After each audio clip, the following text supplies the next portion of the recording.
The sun has set on PlayStation Home. Yeah, Sony pulled the plug on Home. On April 1st, no less. Every time I try firing up Home, I get this. And yes, I arbitrarily took that photo with my phone. Wasn't really interested in hooking all my recording equipment back up again for like 2 seconds of footage. Anyways, when I checked PlayStation Home on April 1st, I thought it was some kind of April Fool's joke that was months in the making, because that would have been one hell of a prank if that was the case, but nope. It's real. Sony has said adios to PlayStation Home for reasons that were never really specified, at least not what I heard. Yeah, I was never really given much media coverage or anything like that.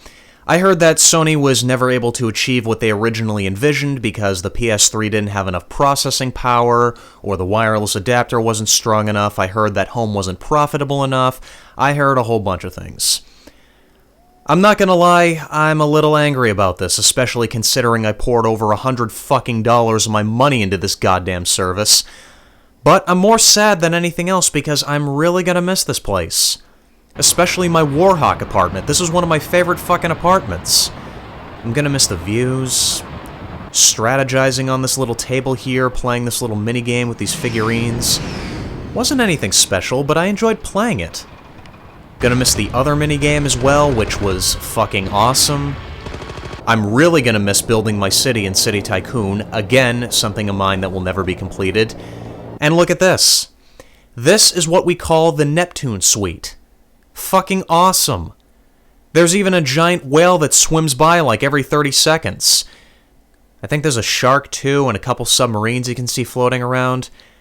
It's even got its own assortment of minigames right inside the apartment. Novus Prime, another great minigame. This tank shooter called Salt, it reminds me a lot of Ratchet & Clank for some reason. It was a lot of fun to play. My summer house, too. I mean, fuck, this is such a goddamn disaster. What I'm gonna miss the most, though, is my virtual avatar, more specifically what he's wearing. You see, you could only get this outfit if you pre-ordered Killzone 2 off Amazon.com back in the day. No other place that you pre-ordered it from would give you this outfit. It was never made available for downloading in any store inside Home either, and I checked from time to time, too. It never happened, even though there were 2 other Killzone outfits made available. Really though, I'd have to say my disappointment is more directed at myself than Sony, because to be fair, it's their service, they can do what they want with it, but there were so many things that I wanted to do with Home that I never put into effect or tried to do anything with. And I was there almost from the beginning. I got my PS3 a month after Home launched, a 6-year window of opportunity that I never did anything with. I know ultimately I have no one to blame but myself for not going through with any of these ideas, but the facts don't change. I'm kinda homeless right now, pun intended. And I'm really gonna miss this place.